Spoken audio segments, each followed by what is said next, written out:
Hello everybody, we are back for another edition of the Panagraph Prep Preview Show. I'm Joe Deacon and I'm again with Randy Kindred. How Hello, you doing? How's it going? Pretty good, pretty good. Week 7 already. Yeah. We're into the home stretch. Teams are locking up some playoff berths already. Making a turn and here we go. So, we're going to start off. We got all the inner city games are playing non-area teams this week. It's kind of an interesting combination. We're going to first take a look at our normal community, still undefeated, ranked 4th in Class 7A. And they're going to be playing Champaign Centennial. Yeah, Centennial's struggled all year. I think they won one game. They've won one game so far. So I think normal community will probably not have much trouble in this game. They've been rolling along and they just have been hitting on almost all cylinders, it seems like. And I just can't see a way that this doesn't end up being a running clock type game in the second half. Yeah, you mentioned how things have been going for Centennial. I mean, they got their only score came in the final minute last week, a 66-yard run. They got handled by Danville, which obviously was coming off a tough loss themselves. So yeah, normal community. I mean, Dalen Bodie is just having quite a season, and quarterback isn't.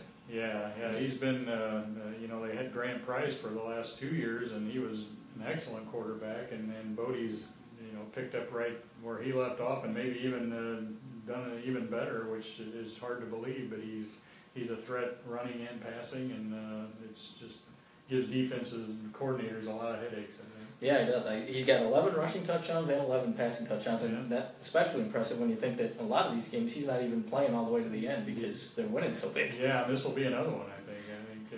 He'll get a lot of work in the first half, but I don't know how much the second half. Yeah, and he'll have another weapon with him back this week. Jalen Coleman kind of had to sit out last week's game after an ejection the week before. He'll be back, and so this is another way that Normal can put up points. Yeah.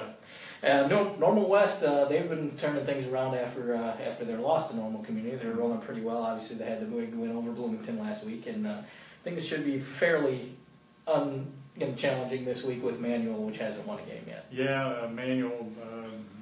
They played Centennial, a 1-point game. Centennial beat Manual, so that was the closest they've come to a victory. And this is another running clock situation, I think, because the way West's offense can put up points, I don't see any way Manual's going to be able to keep them from rolling up a big total. Yeah, it's going to be interesting to see. I mean, it's going to be kind of building their stats. I mean, they've got so many guys among our area leaders in the offensive side, and it's going to be interesting to see how much the Normal West can actually do.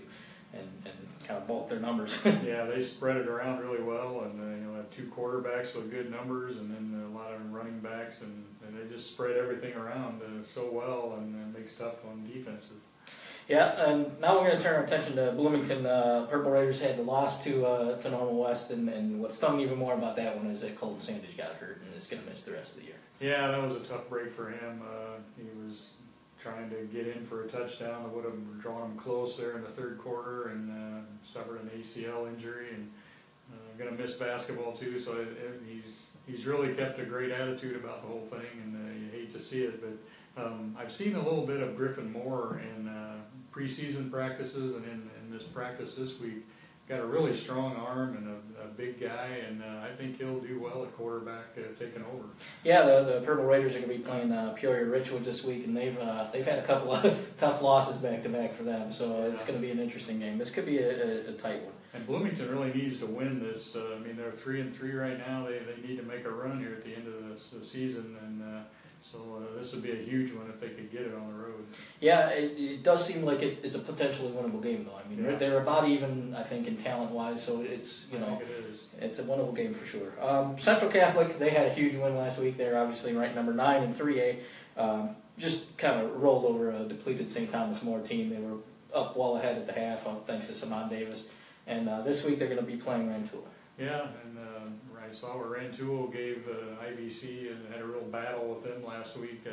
I don't think either one of those teams is the caliber of the Saints, but it probably gave Mike Mays a little ammunition when he went to talk to his team. I think Rantoul had a running back with 159 yards last week, and so It'll get their attention, and if they focus in and play the way that they're capable, I think the Saints will be fine. Yeah, and they definitely showed what they're capable of, again, against a team that was kind of struggling, but they definitely showed what their offense is capable of with Max Mays and James Morris as well. So, and University High, they got on the winning track, and once they weathered that storm of the 3 ranked opponents, now they came back and got a big win over a Jacksonville team. Doug Holmes is actually having a really good season. Yeah, he is.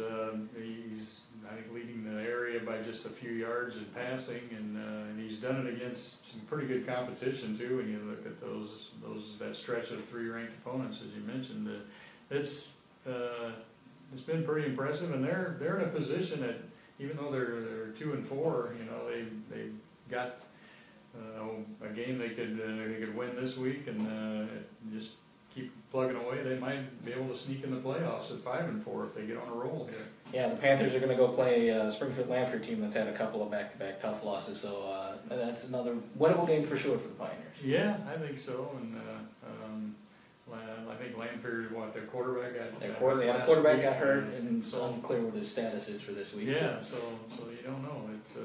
But they got to be, the U-High's got to be feeling good after last week's win. So here's hoping they can keep it going.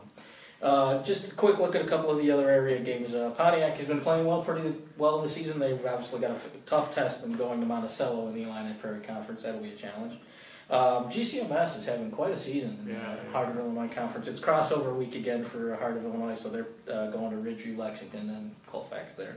Okay. And that's pretty much time to buckle down for a lot of these teams and make that playoff push. Yeah, the teams that are like GCMS that are already at 6 wins and already have clinched playoff spots. Now it's a matter of finishing strong and getting the highest seed you can in the playoffs. And then there's a lot of other teams who just need to get some wins and then get in the playoffs, and then they see what happens.